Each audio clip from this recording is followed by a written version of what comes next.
में कोटि कोटि वंदन। वंदनीय मुनिश्री जी, प्रिय आत्मन, कहानियों का ही दौर चल रहा था। धारा प्रवाह, आप कहानियां सुन रहे थे और एक घटना मुझे भी याद आ गई। भगवान बुद्ध के पास एक राजकुमार एक दिन पहले ही दीक्षित हुआ। दूसरे ही दिन भगवान ने कहा कि जाओ आहार लेने के लिए अमुक श्राविका के घर पर। अचंभित था, पर पहले ही दिन भगवान का आदेश है तो जाना ही पड़ेगा। रास्ते में जाते जाते विचार किया, कल तक तो मैं राजकुमार था और मेरे मनपसंद भोजन मुझे मिला करता था। दीक्षा लिए एक ही दिन हुआ है। अगर मैं दीक्षा नहीं लेता तो आज मुझे घर पे ये भोजन मिलता। अपनी चॉइस अपने मन में आ रही थी, लेकिन अब तो क्या पता आगे क्या मिले। उस श्राविका के घर पे पहुंचा। श्राविका ने निवेदन किया, बनते आज ये है आहार, आप लीजिए। वह अचंभित रह गया कि जो आहार की बात इसने मन में सोची, मैं राजमहल में होता तो ये आहार करता, आज वो आहार सामने उपस्थित हो गया। बड़ा अचंभित हुआ, ये कैसे हो सकता है? मेरे मन में जो कल्पना आई वही आहार सामने मुझे मिल रहा है। पर हो सकता है कई संयोग भी ऐसे बन जाते हैं, तो संयोग से इन्होंने बना लिया होगा। मेरे मन में भी वो भावना आ गई होगी, संयोग से ऐसा हुआ होगा। बाकी तो सेम मिलना बड़ा मुश्किल है। फिर वो आहार लिया, वहीं आहार ग्रहण कर रहा था। करते करते मन में आया कि राजमहल में होता तो भोजन करके मैं सो जाता, पर यहां कौन मुझे कहने वाला। तभी तुरंत उस श्राविका ने कहा, बनते आपका भोजन हो गया हो, आहार हो गया हो, तो आप थोड़ा, अगर आपको आपत्ति नहीं हो तो विश्राम कर लीजिए। फिर अचंबा हो गया, ये कैसी बात? मैंने तो अभी खाली भावना मन में, किसी को कहा भी नहीं। फिर मन में आया, ना अपना कोई सैया है ना कुछ है। तभी श्राविका ने कहा, सैया मौजूद है।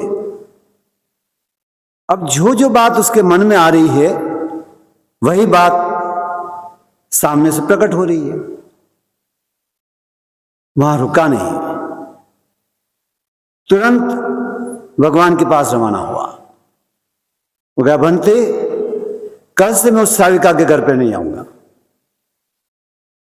भगवान ने कहा, क्यों, क्या बात हुई? नहीं, बात कुछ नहीं बनते, मुझे उस श्राविका के घर नहीं जाना। जो बात मैं विचार कर रहा हूं वो मेरे विचारों को पढ़ रही है।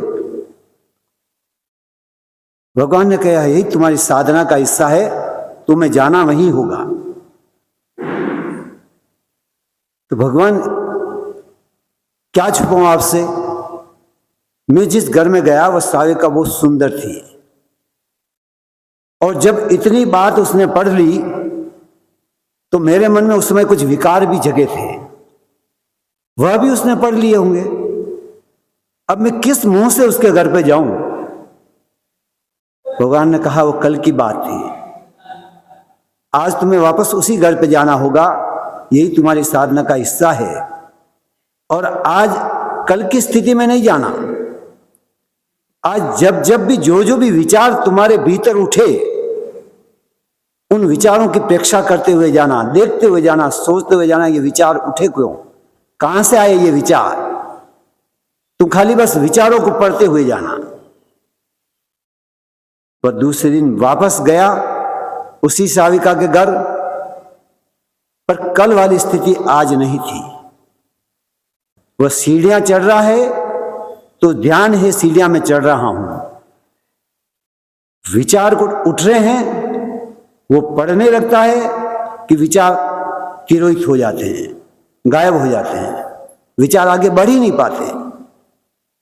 आज वह गोचे लेकर जब आया तो भगवान के सामने नाचता कूदता आया, भगवान वह घटना घटित हो गई जो मेरे जीवन में होनी चाहिए। आज वह घटना मेरे साथ घट गई। दूसरे दिन जब उसके घर गया तो उसने उसको पूछा कि क्या तुम दूसरे के विचार को जान लेती हो? उसने कहा हाँ, होता है ऐसा। कैसा कैसे होता है? क्या आपको विचार नहीं आते? उसने कहा यही तो बात है, मेरे अपने विचार खो गए हैं, अब मेरे अपने विचार कुछ है ही नहीं।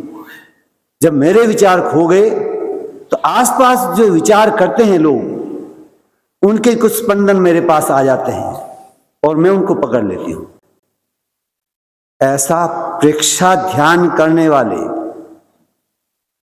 अपनी ओर जब सांसों को देखते हैं, अद्भुत घटनाएं भीतर घटित होती है। मैं अपने स्वयं के जीवन की बात बताऊं। आज से लगभग 14 वर्ष पूर्व में किसी ध्यान केंद्र में ध्यान करने गया। 10 दिन की साधना करके जब घर लौटा, वो दिन और आज का दिन मेरे जीवन में कभी क्रोध आया ही नहीं। कितने ही ऐसे मौके पड़े होंगे कि क्रोध करो, लेकिन उठता ही नहीं। लोग, जब मैं कहीं जाता हूं कोई बात समझाने का, आप समझाओ के क्या करोगे? आप तो तेज ही नहीं बोल पाते हो। मैंने कहा तेज बोलना ही कोई जरूरी थोड़ी है किसी को समझाने के लिए। मृदु भाषा भी तो बड़ी काम कर जाती है, मैत्री का भाव भी काम कर जाता है, करुणा का भाव भी काम कर जाता है। तो हमें प्रेक्षा ध्यान की साधना हमेशा करनी ही चाहिए। हमारा भी तो लक्ष्य होना चाहिए कि हम भी साधना करें। परम मुक्ति की ओर हम कब पहुंचेंगे? तभी पहुंच सकते हैं जब ध्यान की गहराइयों को आप छुएंगे। और ध्यान आपके जीवन में परिवर्तन घटाने में बहुत महत्वपूर्ण भूमिका अदा करता है। अगर आप शांति का जीवन जीना चाहें तो ध्यान की शरण में आए, प्रेक्षा ध्यान की शरण में आए।